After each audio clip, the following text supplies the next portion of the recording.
Good morning, everyone. My name's Jordie Hansen, and I'm out here for Go RV hitchhiking because I'm waiting for Mark from Spinifex Caravans. He's got something special he wants to show me. It's a brand new van. I'm up in Kenilworth, and we're going to take it for a drive up through the hinterland, take it on a couple of tracks because this thing is apparently a pretty serious machine. And here he is now. Hey, mate, how are you? Oh, well, Jordie, and yourself? Good to see you. Yeah. Now, mate, we're out here testing this brand new van. She's a brand spanker, isn't she? Certainly is. It's our new model too. It's our Series 1 Nomadix. So it's part of our 12-volt range, and it's also part of our custom build range where you get to design the interior of the van yourself. Excellent. Well, am I allowed to take it for a spin? Of course you are, mate. Are you nervous? Oh, no, not at all, mate. I've seen your videos and how you drive.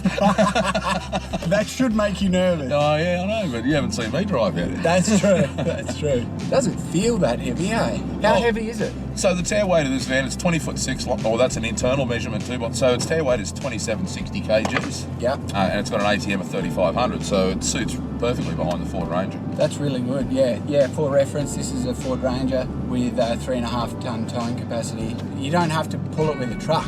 You know what I mean? Oh, you can pull it with an everyday vehicle. That's exactly right. And so I've just driven up from Deception Bay up here to Kenilworth, and I sat on 110 kilometres an hour. Certainly did not feel unstable or unsteady at any time. But one thing at Spinifex we're very conscious of is the balance of the caravan. Sure. So at a tare weight of 2760, it's got a ball weight down in the low 200s. Yeah, So okay. that does allow you to fill up that big front box that's on there, Yep. put all your extras and all your gear in there, and still get you somewhere around your 10% That's tow what ball you weight want, yeah. when you're fully loaded. But the other thing I'm noticing is the massive stone guard up the front in my rearview mirrors. That looks like it's big enough to stop a brick going through it. Like it's quite solid there, isn't it? Oh, 100%. We make those ourselves in-house. So Do you really? So we make our own chassis. All the boxes that you'll see on our vans are all made by us as well. We have our own full fabrication shop. Yeah. So we build our van to spec to be taken off-road. That's good. And that's what Spinifex is designed to do. All our vans at Spinifex, we use Cruise Master suspension only. Okay, good. So this particular van's kitted out with the freestyle suspension. But this particular van behind us today, we've up-spec the airbags to the level 4. Yeah, okay. Which means it's got auto ride height leveling. So when you're ready to travel, you can flick 2 switches and it'll come back up to its predetermined ride height. So we thought we'd head into Balloomba Creek because it's got a range of sort of varying countryside. We've got a windy bitumen road to get us out there, and then you've got a gravel road with sort of minor corrugations, and then a couple of little creek crossings. You're not going to get my van dirty, are you? A little bit. Now this is the beauty of having a van like this, is you can feel so comfortable going anywhere you want to go.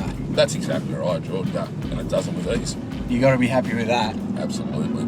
So that's probably halfway up the wheels. I reckon the car got dirtier than the caravan. Yeah, I think you're right. Like a lot of the roads we drive on in Australia when we're trying to get to where we're going is a road like this. It's a sort of a rough gravel road, and you feel in a van that's not quite set up right, you can feel the vibrations from the van coming back through the car, whereas this thing is riding so smooth. Now, mate, as we pull around into this tight little campground where we're going to set up to film, one thing I'm noticing is you're very comfortably turning that van around. Is there quite a long drawbar on this? There is. So with all our vans, we run an extended A-frame. So we run the maximum length we can, which is 2.2 metres. Which allows for, for people who own utes, you know that the back of your car hangs out a long way behind the rear axle, and so you get nervous about touching on the drawbar, but you don't have to. No, not at all. This is a great example for when you get set up at camp. It's not level, you haven't brought ramps with you. What are you going to do, Mark? Well, in our outdoor hatch here, we've got our airbag controls. Yeah. So what I'm going to do first is I'm just going to lower all the air out of it and bring the van down to its bump stops, and then we'll level it up from there. So it's simply just these 2 paddle controls here, and we dump all the air out of the system. So as we can see now, we're still quite far down on our door side of the van. So unfortunately that means we've got to come up because the other side of the van's all the way down. So now I'm just lifting up the door side of the van only. Wow, look at it go. That's insane. I'd say that looks like we're pretty close to level there. That's about level, yeah. To start with, you've got this wicked big awning.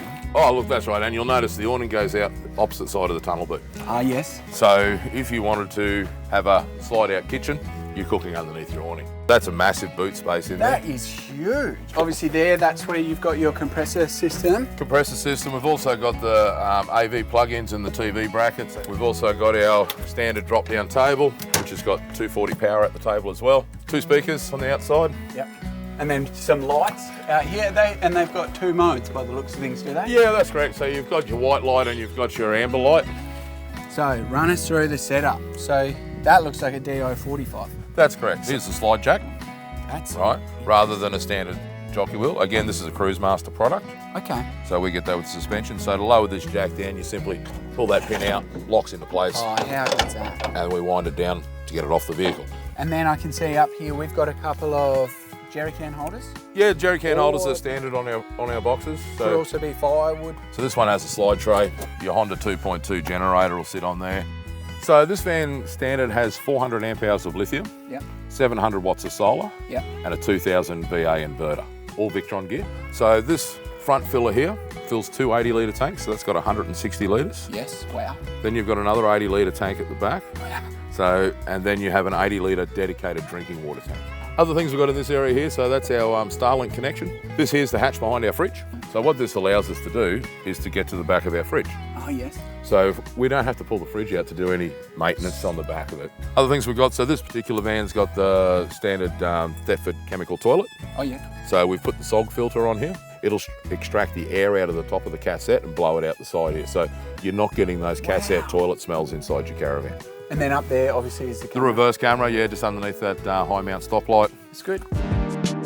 So we've just pulled up a camp. What happens first? Okay, so as you can see here, we've got a strap around our table that we supply. Yep. So because this is a trifold table that comes out and we're in an off-road caravan, we don't want that table bouncing around while we're going down the corrugated road, so we can just take our strap off and our table comes straight out. That's a big table too, isn't it? And you've still got a good walk-through space between the bed and the seating. That's a full-size queen bed too. It's not a caravan queen. And you've got your footrest here. So we kick back.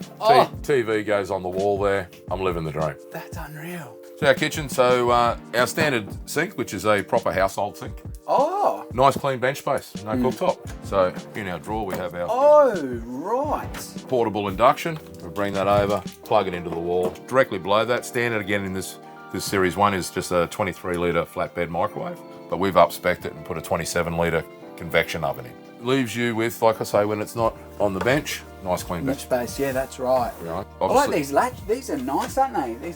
They are. It's like that ad when you're getting cranky with your partner and they're trying to make a statement. Yeah, it's the same with the overhead cupboards. This is our battery control panel showing us where our solar's coming in, how much solar we're producing, where all the power's going around. I've got my controller over here, which turns my inverter on and off. I've got my switches here for my drink water and shower water pumps. So as you can see, I've got my aircon. It's sitting at 18 degrees. It's running now. So we're not plugged into any power. We're running that off the inverter. So we're free camping. It's hot outside. We've just come back from a walk. Let's sit down and cool down a little bit before we go back outside again. In this panel here is our main 240 breakers. So rather than being on the outside of the van, we prefer to have our breakers internally in the van. Yeah. This one's our main breaker for our solar up on the roof. Yeah. So we can isolate the solar if we need to. Oh yeah.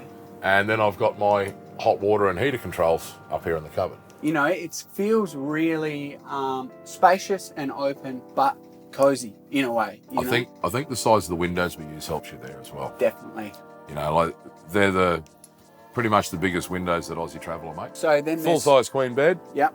And again, we've got plenty of storage underneath. Oh wow, yeah, right. 32-inch smart TV, which is standard in all vans. So we make this vinyl cover for it so that your TV can sit in that cover. Love it. Shower recess, so that's a glass door, not a Perspex door. Wow, fancy. It's a proper shower door. That is really fancy. One-piece moulded fiberglass, so there's no joins. Oh yeah, so in the floors or walls, so it can't leak. This is pretty fancy.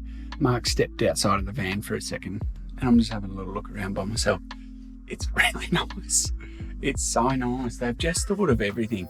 The whole van feels like a house. It's almost a bit fancier than my house. So this van obviously has been spec'd up so that it's gasless. Now you don't have to do that, But what that does do, not only removes the need for carrying gas bottles, but it also seals up the van.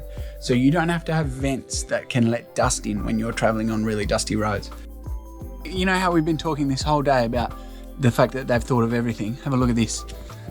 So, where your jacks come up to when you're ready to leave camp, they've created these little brackets here so that when you're going down a corrugated road, they don't shake loose to the point where you end up losing this, or this winds out for some reason and you lose the end of it.